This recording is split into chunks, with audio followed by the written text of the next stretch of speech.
SUNY empowerment, yet again, you are the man of the hour here. I noticed on your Facebook page, you wrote the following. 17 hours ago, which is around about midnight, which is around about when the Senate was going to get out. The budget is passed, but the fight for UB 20 isn't over. A final deal is in place to pass UB 2020 early next week. The Assembly, Governor, and Senate are on board. Early next week, really? Huh, really? Well, let's just iron out the details, hopefully. So next week, you're saying there's going to be a vote? No, I'm saying that they're going to have the details ironed out, and we'll see when we come back for the vote. You know, there's some cleanup on the Alpha bill that has to be done, too. Right. Okay, but the thing is, though, last night there was a statement that came out from yourself and Senator Foley, who's a Long Islander, who was also holding out for this SUNY empowerment bill, and Senator Sampson, the Democratic conference leader. The Assembly was nowhere to be found on that statement, where there was a framework of a deal announced, and the governor just this morning said he doesn't know what framework you're talking about. It seems like people are working off different pages of the playbook. Can you make some sense out of that? Yeah, absolutely.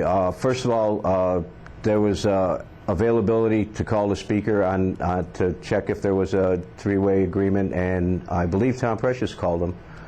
And then the speaker's spokesperson put out a statement saying that there is the framework of a three-way agreement, details to be worked out between the three parties, and Larry Schwartz was the one negotiating. And apparently they hadn't brought the governor up to speed when he was asked that question this morning, and my understanding is since then they have. Okay, well, I also spoke to Senator Sampson, and I understand that this framework, it seems to me to be very sparse. I mean, the devil is always in the details in Albany, in anything really, and this seems to be something that is very tentative on which for you to hang your hat because you had held out for so long. What made you feel comfortable enough to do this? Well, I'm comfortable enough because although the details coming out so far are sparse, that the conversation and where it was, and there was even some talk about the fact that had they not broke down before the weekend, that they might have had that piece ready last week. However, they got to pick it up and talk about trying to define what public-private is, define the tuition level and the TAP matchup for that, so that there's not an concern about access, and also the changes to the procurement process that will save time and money for SUNY in their various purchasings. So these things are all important parts. Obviously, the tuition is the most important part currently because SUNY has taken so many cuts in the last couple of years that, you know, I think they can get to the agreement, you know, and I think everybody's being a little bit vague because it's such a sensitive conversation. And in the case of the Assembly, especially before the Speaker briefs his conference, he's not going to, and the deal is settled, he's not going to want a lot of details out. And since their details aren't even available, we're not trying to talk too much on specifics because as sensitive as this has been, we don't want to do anything to blow it up. Okay, but Senator, I guess, how much pressure were you under? I mean, none of your colleagues were getting paid, or yourself. Of course, last night the checks were given out in a very rapid fashion, and everyone's now getting paid. So that's because the budget's done. In addition, there was this threat that maybe the latest state budget on record, in modern history anyway, which was August 11th, that deadline was looming quite large, and it would be really difficult for the legislature, which is already very not popular with the public, to run with that hanging around your neck. So how much pressure were you under from your colleagues? Okay. That was all there, Liz, but what happened yesterday, too, at the same time, while the vote on the one House bill that everybody thought was this key piece was going on the floor, and, you know, eventually that bill got pulled back because of a lack of support. The SUNY bill you're talking about. At that point is when the three principals were meeting, at least the representatives of the three principals were meeting down in Larry Schwartz's office.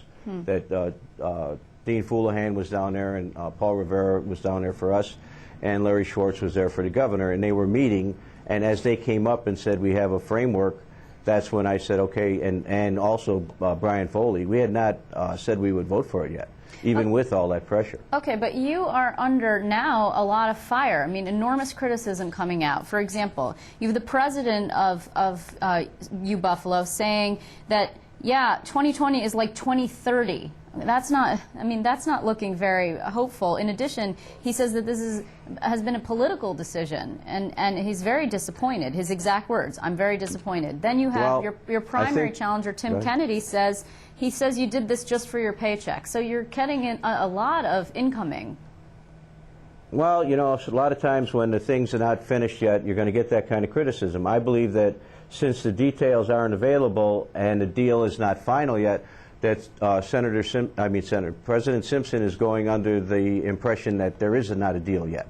So that would be his reaction, and I believe we'll be able to get a better reaction out of him when the deal's complete and he sees there are finally going to be some increases in tuition to make up for those cuts that SUNY's been taking, and that there will be changes in the procurement, and these parts will be in place, and then we'll continue to try to see if we can do more in the future on some of the parts that maybe aren't quite finished yet. Tim Kennedy would make offhanded remark, that's interesting from a guy that's, you know, got a varied nature on what he considers to be factual and not factual. What do you mean by that? Well, you know, there's not a lot of candidates endorsed by the Conservative Party and the Pride agenda. Well, I'm sorry, you have been in the past endorsed by the Conservative Party. I've never been endorsed by the Conservative Party and the Pride agenda, no. Ah, I see. So what you're talking about him having it both ways, is that what you mean? Well, and you know, he ran as a Democrat, and the county legislature is now the vehicle of the Republican county executive. So, you know, a Democratic majority was elected in Erie County, and that currently isn't the way the county legislature is being run. So, you know, criticism from him I take with a grain of salt. That he can stand back and say that, well, there's no agreement yet, you know, so you sold out for a paycheck. Well, that's his opinion. That's really not the facts on this. The fact is there's a three-way agreement. We're putting trust in that the details will be ironed out. We believe they will be, because we were assured by all three parties that they will be. You know, can that blow up? That's possible, but I believe that since it blew up a few times as we were trying to get there, that we may be in a position to get this finished. And so I believe there will be a deal on this, and SUNY empowerment will move forward. Okay. How concerned are you at this point about your reelection, Senator? Because it seems... Well, you know, everybody's concerned about their reelection, Liz, and I just work hard at it. And the fact is I have kept my word. The one thing that I always try to do is I said I was going to hold out till we had a deal on SUNY empowerment. I believe we have that. The framework is serving as the deal, and I believe the details will be worked out in a short fashion and in the very near future, and we will have a vote and pass that, and there will be a SUNY empowerment program. Did you receive some kind of assurance from John Sampson that there would be a vote before the election?